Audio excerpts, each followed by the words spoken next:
हरिओम. पातंजल योगसूत्रे, योगदासांचे प्रवचन, सूत्र क्रमांक 16. तत्परम पुरुष ख्यातेर गुण वैतृण्यम.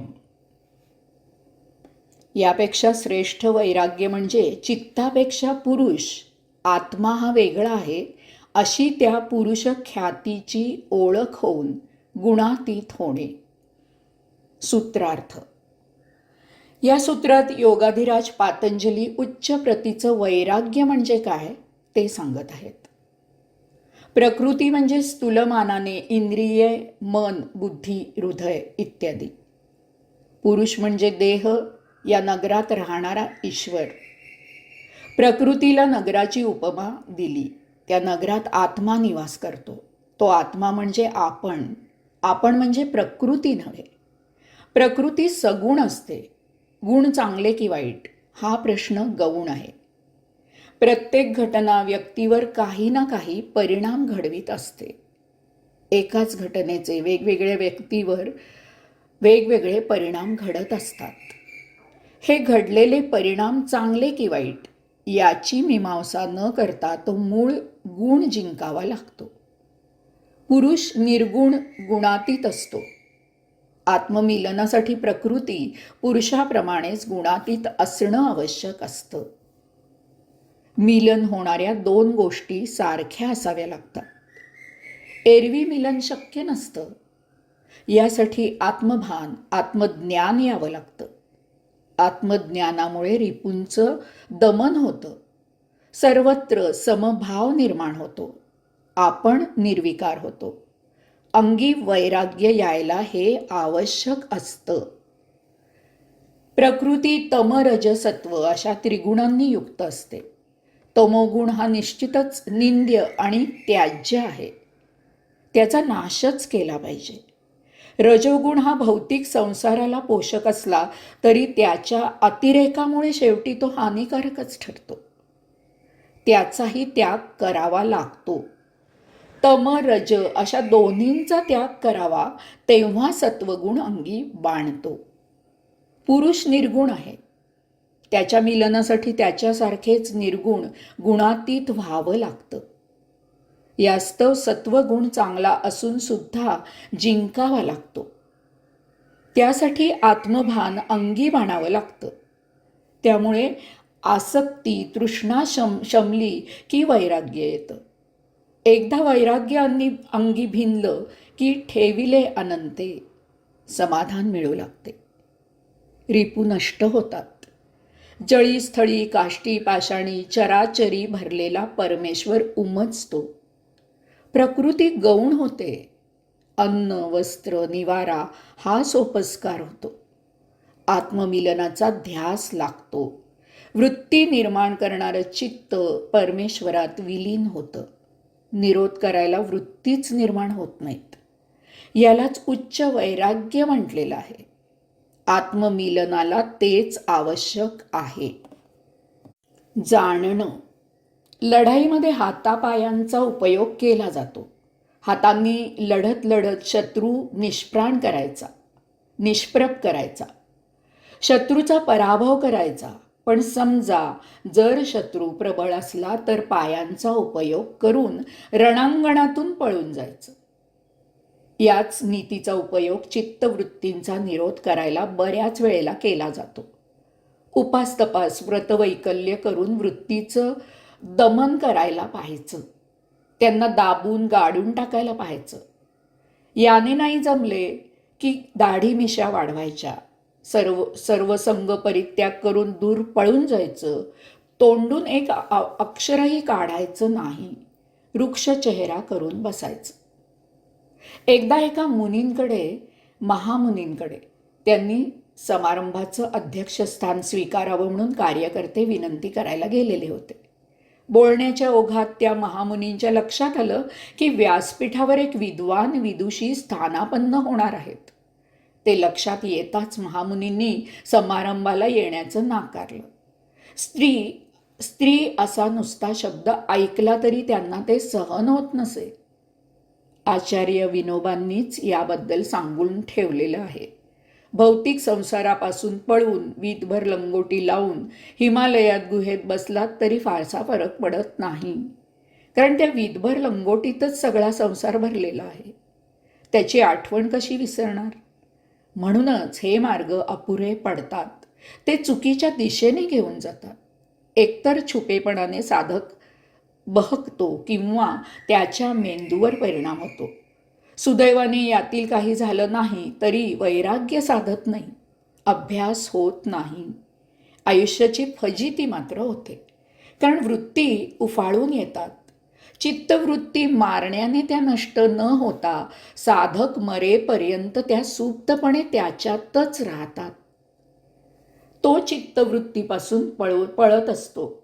त्या गोचिडेसारख्या त्याला चिकटून त्याच्याबरोबर पळत असतात.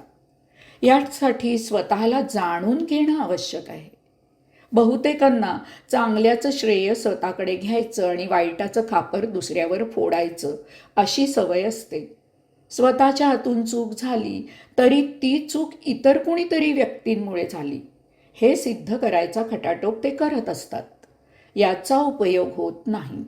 त्या प्रसंगातून ते तेवढ्यापुरते कदाचित सही सलामत बाहेर पडतील, पण त्यांच्यात सुधारणा होणे असंभव. यासाठी स्वतःला जाणावं, आपली कुवत ओळखून स्वतःत सुधारणा करावी. आमच्या शाळेमध्ये एक काटकुळा विद्यार्थी होता. त्याला सर्वजण काडी पैलवान म्हणत असत. एकदा त्याच्या पाठीवर एक कागद चिकटवलेला आढळला.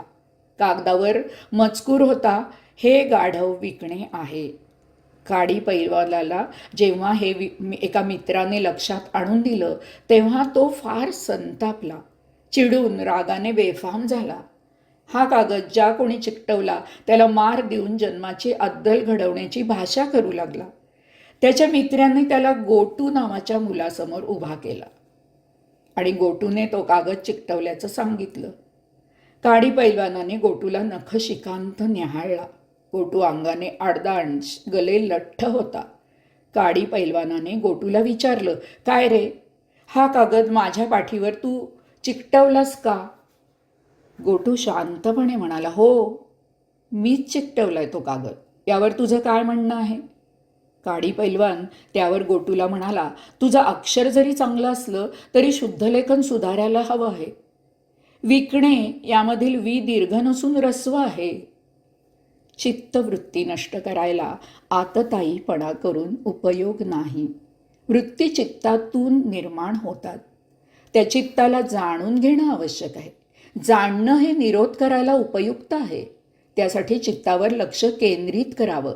चित्त अंतस्थ आत्म्याकडे वळवावं. त्यासाठी ध्यान आणि समाधी हाच उत्तम उपाय आहे. ध्यानामुळे साधकाला स्वतःची ओळख पटते. आपण कोण आहोत ते साधक जाणतो. स्वतःला जाणणं फार मोलाचं आहे. त्यामुळे स्वतःकडे लक्ष केंद्रित होते. यामुळे स्वतःला सुधारण्याकडे साधकाचा कल झुकतो. तरच प्रगती होते, सुधारणा होते. एकदा एका समारंभाला एक पाहुणा जातो. तो त्या समारंभाच्या मालकाला ओळखत नसतो. इकडे तिकडे चौकशी करतो, पण तो आपापल्या तंद्रीत असतो. मग पाहुणा एक मोठा दगड दरवाजाच्या मध्ये ठेवतो. सर्वजण दगड ओलांडून ये जा करतात. इतक्यात एक गृहस्थ दगड पायाला लागेल म्हणून तो उचलून दूर टाकतो. पाहुण्याला मालक सापडतो. साधकाने चित्तवृत्तीचं गुलाम व्हायचं नाही. आपण आत्मा, आपले मालक आहोत. तो मालक शोधायचा, जाणायचा. चित्तवृत्ती निरोधाची तीच गुरुकिल्ली आहे. वैराग्य अंगी बांधलं आणि अभ्यासाने ते टिकवलं की आपल्याला स्वची जाणीव होते. दिवसेंदिवस ही जाणीव तीव्र होत जाते. इतकी तीव्र होते की आपण म्हणजे स्व आत्मा आहोत या जाणीवेतूनच सर्व व्यवहार होऊ लागतात. देहभावना नष्ट होते. मन आपल्या ताब्यात राहते. मन कितीही भोगप्रवृत्त संवेदना देत असले तरी आपले वितरागी विचार, वैराग्याचा स्वाध्याय, सततचा अभ्यास या मनाला आवर घालून त्याला आत्मज्ञानाकडे आकृष्ट करते. स्वाभाविकच समोरील दृश्य, परिस्थिती जशी आहे तशी आपल्याला प्रचित होते. या दृश्यावर, घटनेवर, परिस्थितीवर मनाचा, देहसुखाचा किंवा तत्सम अन्य परिणाम न होता ते जसेच्या तसे आपल्याला अंतरात्म्याला ज्ञान होते. यामुळे तमरजसत्व हे त्रिगुण प्रभाव पाडू शकत नाहीत. या गुणांच्या प्रभावाने आपले आयुष्य जगण्याचे निर्णय होत नाहीत. वैराग्य आणि अभ्यासाने आपण गुणातीत होतो. कारण घटनेवर या त्रिगुणात्मक प्रकृतीचा आपल्या चलनवलनावर कसलाही परिणाम होत नाही. प्रकाश, क्रिया आणि स्थिती भेदून आपण पलीकडे गेलेले असतो. त्यामुळे आहे ती घटना संपूर्ण शुद्ध स्वरूपात आपण जगतो. याचा परिणाम म्हणजे आपल्याला आपली जाण येते. जे घडते त्याला आपणच जबाबदार असतो हे उमजते. दुःख किंवा सुख आपल्यामुळेच घडते. पाप किंवा पुण्य आपल्यातूनच निर्माण होते. वैताग किंवा आनंद आपल्यातूनच बाहेर पडतो. प्रत्येक घटनेच्या परिणामाला आपला आतील स्रोत कारणीभूत असतो. कोणतीही बाह्य गोष्ट आपले प्रारब्ध ठरवू शकत नाही. आपल्यावर फक्त आपली आणि केवळ आपलीच सत्ता आहे. आपलीच सत्ता चालते. प्रत्येक घटनेला आपण स्वतःच कारणीभूत असतो. हीच त्या अंतरात्म्याची ओळख असते. ही अंतरात्म्याची जाण म्हणजे फार उच्च प्रतीचं वैराग्य असतं. तत्पर पुरुष ख्यातेर गुण वैतृष्ण्यम. आपल्या आयुष्याचे आपण स्वतःच शिल्पकार असतो. दुसऱ्याला दोष देण्यात अर्थ नसतो. कारण इतर कुणीही आपल्या सुखदुःखाला जबाबदार नसते. ही फार चांगली गोष्ट असते. असं नसतं तर फार संकट निर्माण झालं असतं. दुसऱ्या कुणावर आपलं आयुष्य अवलंबून असतं तर आपली प्रगती करणं दुसऱ्याच्या हातात, दुसऱ्याच्या मर्जीवर राहिलं असतं. वस्तुस्थिती तशी नाही. आपण आता ज्ञानी झालो आहोत की आपणच आपली परिस्थिती बदलू शकतो. यामुळे आपली प्रगती होणे शक्य आहे. या उच्च प्रतीच्या वैराग्यामुळे आपण देहसुख दूर ठेवून आत्मसुखाला प्राधान्य देऊ शकतो. मनावर स्वामित्व मिळवून मन कितीही भौतिक मोहाला बळी पडत असलं तरी त्याकडे दुर्लक्ष करून त्याचा स्रोत आपण आत्मसुखाकडे वळवू शकतो.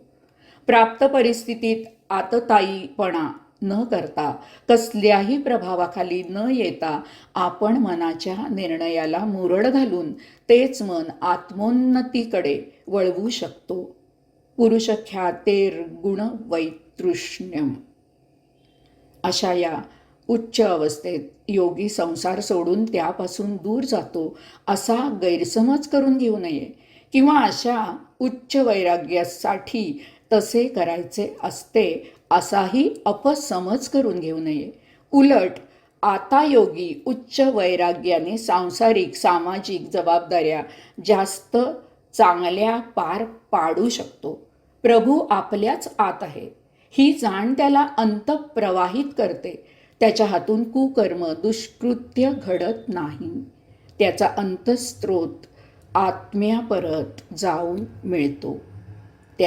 अंतस्त्रोत आत्म्यापरत जाऊन मिळतो. हरि ओम.